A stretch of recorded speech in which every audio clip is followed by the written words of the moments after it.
This kind of scenario, which we find in the Gospel, can be found also in a diocese. A priest comes, sent by the bishop, and people start nitpicking.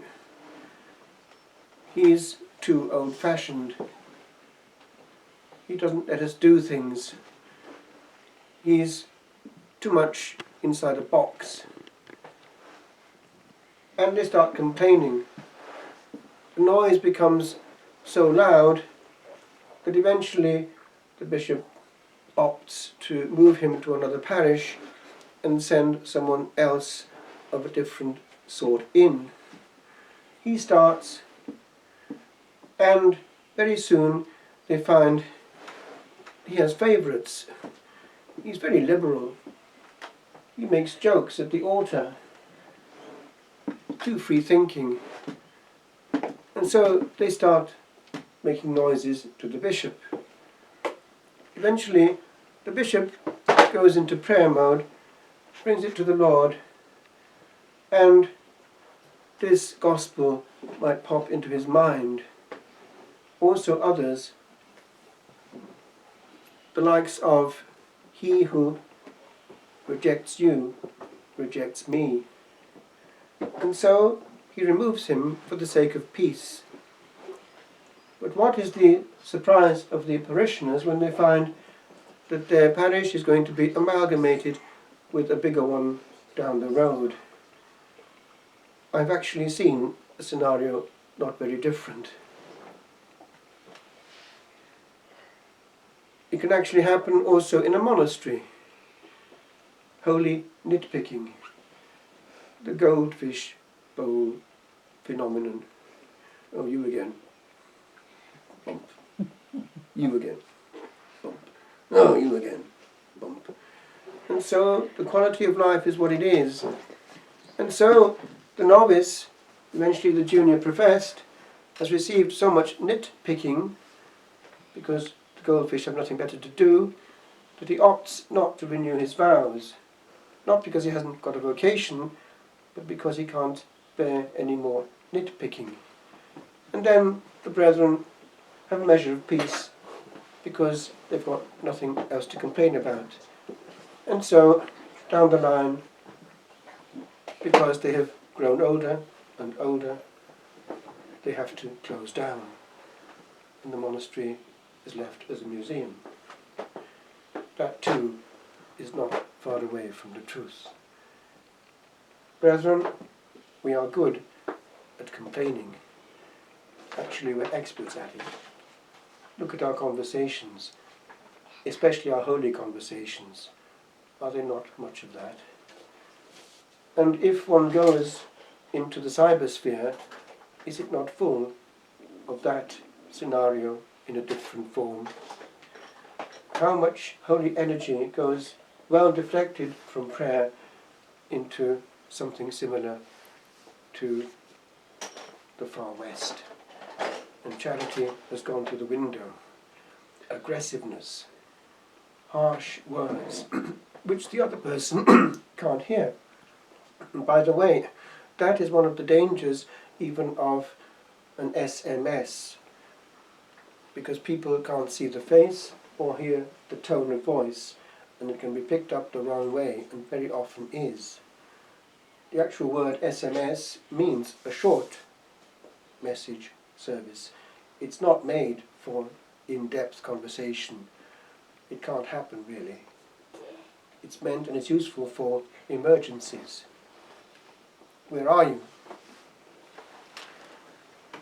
In Advent, we are trying to do some weeding in our garden. In the old translation, because I have the old lectionary in the Hermitage, the RSV one, which is closer to the Hebrew, we have what comes here in parallel, in paraphrase, in the original as the actual word shalom, flowing like a river. And that would be perhaps something to water our garden with. Peace. Because the Lord doesn't like unpeace. And he observes with pain at his own losing that peace in the virtual, when he would rather have their company. One can't do an awful lot by blogging and all that goes with it. One perhaps can do more with fasting and reparation. And in the meantime, that has taken our interest because it's fascinating. But we can't actually sit still and be at peace. Likewise, Christmas. I remember actually, when enclosed, thinking to myself, well, this is really Christmas. There's nothing human here. It's the real thing. And it's so linear. It's not dispersive. And I realized, well, that must not be lost.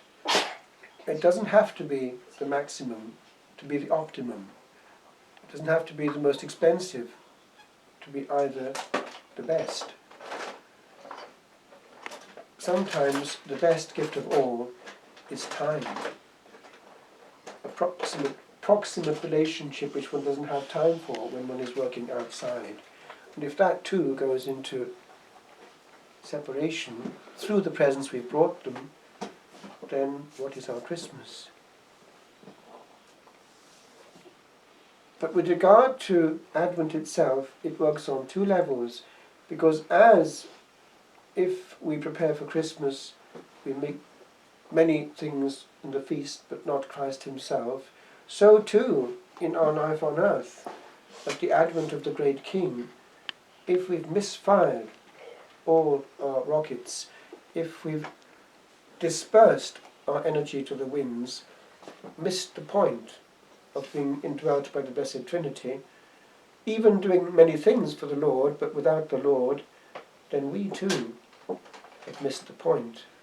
And there it's more serious, because we only had one chance. If this lockdown has its grace, it is this: we can do that. And if we don't, it means we're ill. If even in our lockdown we carry on fidgeting and finding more things to fidget with and don't meet the Lord, it means that actually we don't want to. It can also have the knock-on effect of giving us thirst for those moments of fellowship, good old English word, and also for the sacramental life in its plenitude, and for creating joy and beauty in our singing. As it happens, this is a group which does sing well, and it raises the tone. The Lord likes that, and so do the angels. Just conclude. This morning, before coming, I was giving to eat to the little pet robin, which has made his territory around the hermitage. He was looking at me and I was looking at him, and I noticed how he has a beautiful voice. It's very simple, very quiet, but when he goes in a noise that we can't actually make, kind of two notes into one, a trill. Your life is simple, little friend. The Lord gave you only one talent, to praise him with song. Yes, he said, you do the same.